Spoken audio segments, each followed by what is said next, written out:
लेकिन परमात्मा को ये बात तो बिल्कुल स्वीकृत नहीं हुई। उन्होंने बोला तुम मेरे बच्चों मुझसे बिना मिले चले जाओगे। हमारे प्रधानमंत्री आदरणीय श्री नरेंद्र मोदी जी, मतलब लंका जैसा दहन भी उनके हाथों से लिखा था वो करना। मेरा सवाल ये कि जब आप राम मंदिर की प्रतिष्ठा प्रोग्राम में गए थे, आपके साथ कुछ चमत्कार हुआ था, क्या था वो चमत्कार? तो चमत्कार देखिए ये था कि मेरे परमात्मा हमको अपनी गोद में रखते हैं 24 घंटे। इस वक्त भी मैं नहीं बोल रहा, मेरे दाता ही बोल रहे हैं। क्यों? क्योंकि उनको पता है बोलना कितना है, बोलना कैसा है, बोलना कब है। देखिए, बोलो चालो बको मत, चलो फिरो थको मत, खाओ पियो छको मत, ये हमारे बड़ों ने कहा है। और जब हमारे बड़ों ने जो कहा है, तो जो बड़ों ने कहा है वही तो असली बड़ी बात है। तो हुआ क्या कि हम तो 24 घंटे उनकी गोद में रहते हैं। तो हुआ ये कि बहुत भीड़ थी जब संपन्न हो गया प्राण प्रतिष्ठा का आयोजन। तो सोनू निगम जी हम दर्शन के लिए हमको ले जाने लगे वहाँ की व्यवस्था के लोग। लेकिन इतनी भीड़ थी कि उस भीड़ में जो हमें कमांडो मिले हुए थे हमारी सिक्योरिटी के लिए, वो तलक भी बेचारे पिस रहे हैं भीड़ में, और बहुत ही अव्यवस्थित जैसा हो रहा है और अंदर जाने को मिल नहीं रहा गर्भगृह में, बस भीड़ ही भीड़ में। अच्छा, कई बार तो ऐसा जैसे आप क्रश होने वाले हैं वहाँ पे। तो जब ऐसी स्थिति हुई तो हम लोगों ने निर्णय लिया कि इस द्वार से, एग्जिट द्वार से निकल जाते हैं और बाद में कभी दर्शन कर लेंगे। लेकिन परमात्मा को ये बात तो बिल्कुल स्वीकृत नहीं हुई। उन्होंने बोला तुम मेरे बच्चों मुझसे बिना मिले चले जाओगे, ऐसा हो सकता है कभी? तो देखिए चमत्कार क्या हुआ। हम जब निकल रहे हैं, निकलते हुए उसकी चार दीवारी से गुजरते हुए आ रहे हैं, तो किसको खड़ा किया हुआ है? योगी आदित्यनाथ को। वो खड़े हैं, द्वारपाल की तरह खड़े हैं। कैलाश जी हो गए दर्शन? सोनू जी हो गए दर्शन? हमने बोला नहीं जी, दर्शन नहीं, बहुत अनंत भीड़ है और बहुत ज्यादा अव्यवस्थित है। लोग फोटो दो, सेल्फी दो, इस सब में और लगे हुए हैं, तो इससे सब अव्यवस्था हो रही है, तो हम कभी बाद में कर लेंगे दर्शन। तो बोलते हैं ऐसे कैसे बाद में कर लेंगे दर्शन? दर्शन का तो आज का लाभ लेना है ना। आए तो इसीलिए, संयोजन तो यही हुआ इसीलिए। किसी ऑफिसर की ड्यूटी लगाई, 2-3 जो भी ब्यूरोक्रेट्स थे, अरे आप लेके जाओ, फलां द्वार से लेके जाओ, फलां से वहाँ ये करो, नारायण, ये सब गाइड किया साहब। जब गए तो मेरे दाता के दर्शन भी हुए और बहुत मज़े से, और वहाँ बहुत सारे स्वामी भी मिले जो हमारे बहुत गहरे अंतरंग स्वामी हैं। तो मैं इसलिए हंसता हूँ कि ये चमत्कार से किसी कम नहीं है कि परमात्मा को पता था कि मेरे बच्चे मुझसे मिले बिना जाओगे।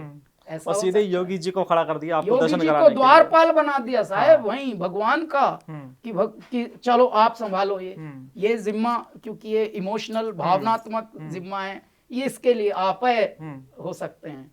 तो वो खड़े हैं, हंस रहे हैं। और इससे बड़ा चमत्कार क्या सकता है कि प्रदेश का मुख्यमंत्री खुद आपको भगवान राम के दर्शन कराए। हाँ, कि आप आइए।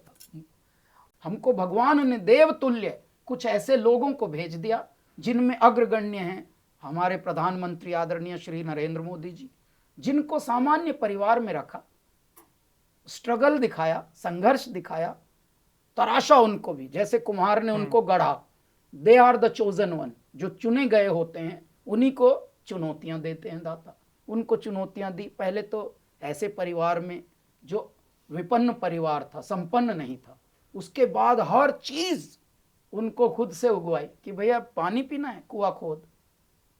तो ऐसे मनुष्य जब जीवन को समझकर और जीवन की ऐसी परिपाटी को प्रशस्त करते हैं, जो आज का सबसे बड़ा पद होता है प्रधानमंत्री, आए बैठे, चलो दाता ने बोला यहाँ बैठ, इस कुर्सी पे बैठ, सिंहासन पे। हाँ पर बाबा मैंने तो ये सब है, बैठ यहाँ बैठ, धीरे धीरे। और उनको ही नहीं, जैसे हनुमान जी को नहीं पता कि आपके अंदर क्या शक्ति है, लेकिन समय, सिचुएशन ऐसी, काल परिस्थिति ऐसे आते गए कि उन्होंने फिर मतलब लंका जैसा दहन भी उनके हाथों से लिखा था वो करना। तो रावण की मुक्ति का भी प्रथम जो चरण था वो वही तय करके गए थे। राम भगवान द्वारा तो उसको अंततो गत्वा मुक्ति मिली थी।